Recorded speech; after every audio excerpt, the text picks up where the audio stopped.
நிலையான புகழுக்குரிய தூய்மை மிகு நற்கருணைக்கு எல்லா காலமும் ஆராதனையும் புகழும் ஆட்சியும் உண்டாக கடவது.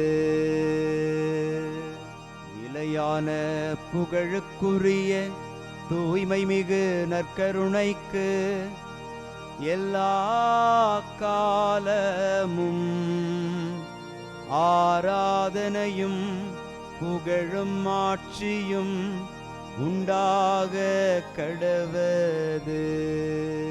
நிலையான புகழுக்குரிய தூய்மை மிகு நற்கருணைக்கு எல்லா காலமும் ஆராதனையும் புகழும் ஆட்சியும் உண்டாக கடவது.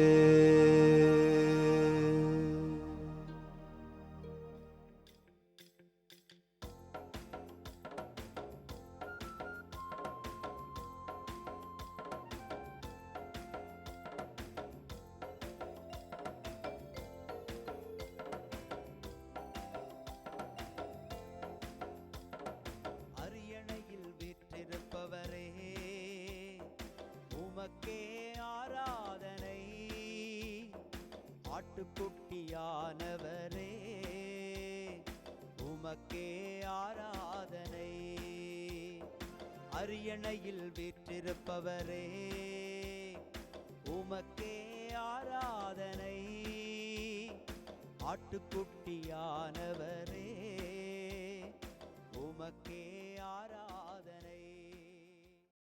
ஆண்டவருக்குள் பிரியமான சகோதர சகோதரிகளே, இன்று ஜனவரி மாதம் 14ஆம் தேதி செவ்வாய்க்கிழமை.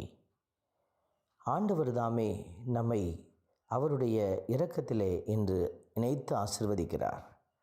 மீட்பை தொடங்கி வழி நடத்துபவரை துன்பங்கள் மூலம் நிறை உள்ளவராக்கியது தகுதியே என்று எழுதப்பட்டிருக்கிற இந்த வார்த்தையின்படியாக நம்மையும் துன்பங்கள் வழியாக நிறைவுள்ளவர்களாக மாற்றுகிற அந்த தெய்வத்திற்கு முன்பாக நாம் துன்ப துயரங்களெல்லாம் ஒப்பு கொடுத்து மன்றாடுவோம். உமது கை படைத்தவற்றை மனிதர் ஆளும்படி செய்துள்ளீர். இன்று திருப்பாடல் 8 நமக்கு அருளப்பட்டிருக்கிறது. பல்லவியாக உமது கை படைத்தவற்றை மனிதர் ஆளும்படி செய்துள்ளீர் என்று எழுதப்பட்டிருக்கிற இந்த வார்த்தைகளை நாம் பார்க்கிற போது, கடவுள் உலகத்தை படைத்து அதை ஆளுகிற ஆற்றலையும் அதனுடைய நிறைவையும் மனிதராகிய நமக்கு அளித்திருக்கிறார். ஆகவே நம்மை சுற்றி இருக்கிற எல்லா படைப்பினுடைய ஆற்றல்களுக்கும் கடவுள் கொடுத்திருக்கிற புதிய திறமைகளுக்கும் நன்றி செலுத்தி ஆண்டவரை புகழ்ந்து பாடுவோம். உமது கை படைத்தவற்றை மனிதர் ஆளும்படி செய்துள்ளீர். திருப்பாடலின் வரிகள் நமக்கு உரைக்கிறது, மனிதரை நீர் நினைவில் கொள்வதற்கு அவர்கள் யார்? மனித பிறவிகளை நீர் ஒரு பொருட்டாக எண்ணுவதற்கு அவர்கள் எம்மாத்திரம்? ஆண்டவருடைய வார்த்தைகள் மிகவும் சரியானதாக இதோ நம்முடைய எண்ணத்திலே எழுந்து நிற்கிறது. கடவுளுக்கு முன்பாக நாம் ஒன்றும் இல்லாதவர்களாக இருந்தாலும் ஆண்டவர் நம்மை அவர் உயர்த்தி ஆசீர்வதித்திருக்கிறார். நம்முடைய திறமைகளை எல்லாம் அவர் நிறைவாக்கி இருக்கிறார். இந்த வாழ்க்கையினுடைய ஒவ்வொரு கட்டத்தையும் நாம் திரும்பி பார்க்கிற போது ஆண்டவர் தாமே நமக்கு எத்தனையோ திறமைகளை தந்து நம்மை அவர் உயர்த்தின அந்த இரக்கத்துக்காக நன்றி செலுத்தி ஆண்டவரை பாடுவோம். உமது கை படைத்தவற்றை மனிதர் ஆளும்படி செய்துள்ளீர். ஆண்டவருடைய வார்த்தை நமக்கு உரைக்கிறது, அவர் மனிதர்களாகிய நமக்கு நன்மைகளை செய்தவர், கடவுளாகிய உமக்கு சற்றே சிறியவராக்கியுள்ளீர் என்கிற வார்த்தையும், மாட்சியையும் மேன்மையையும் அவர்களுக்கு முடியாக சுட்டியுள்ளீர் என்கிற வார்த்தையையும் நாம் படித்து மகிழ்ந்து பேரோகை கொள்கிறோம். நம்முடைய வாழ்வில் பல்வேறு நன்மைகளை செய்து நம்மை உயர்ந்த கிருபைகளால் முடிசூட்டி இருக்கிற அந்த தெய்வத்திற்கு நன்றி செலுத்தி துதிக்கிறோம். உமது கை படைத்தவற்றை மனிதர் ஆளும்படி செய்துள்ளீர். அன்பின் பரமபிதாவே, நன்றியோடு உம்மை துதிக்கிறோம், உம்மை ஸ்தோத்தரிக்கிறோம், உம்மை ஆராதிக்கிறோம், நன்றி செலுத்துகிறோம். ஆண்டவரே, எல்லாவற்றையும் மனிதர்களாகி எங்களுக்கு கொடுத்துவிட்டு நீர் எங்களுடைய நீதியையும் நேர்மையையும் உற்று கண்ணோக்கி பார்த்து கொண்டிருக்கிறீர். ஆண்டவரே, நாங்கள் எங்கள் திறமைகளால் அல்ல, எங்கள் பலத்தால் அல்ல, உம்முடைய இரக்கத்தாலேயே வாழ்ந்து கொண்டிருக்கிறோம் என்பதை ஒவ்வொரு நாளும் அறிந்து உணர்ந்து செயல்பட ஆற்றலும் பலனும் தருவீராக.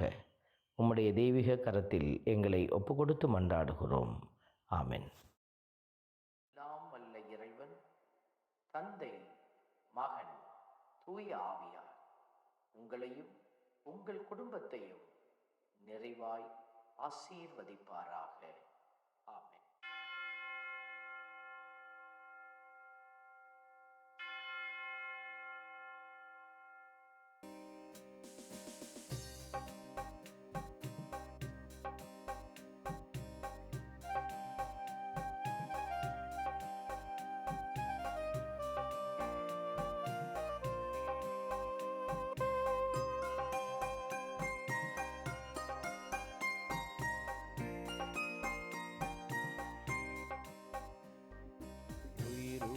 தெய்வமே ஆராதனை, உன்னத தெய்வமே ஆராதனை, உயிருள்ள தெய்வமே ஆராதனை, உன்னத தெய்வமே ஆராதனை, காண்பவரே காப்பவரே ஆராதனை, காண்பவரே காப்பவரே ஆராதனை, என்னை படைத்தவரே மீட்டவரே ஆராதனை, என்னை படைத்தவரே மீட்டவரே ஆராதனை, உம்மை அன்பு செய்கின்றேன், உம்மை நம்பி வாழ்கின்றேன், ஆராதனை ஆராதனை என்றும் உமக்கே. உம்மை அன்பு செய்கின்றேன், உம்மை நம்பி வாழ்கின்றேன், ஆராதனை ஆராதனை என்றும் உமக்கே. உயிருள்ள தெய்வமே ஆராதனை, உன்னத தெய்வமே ஆராதனை.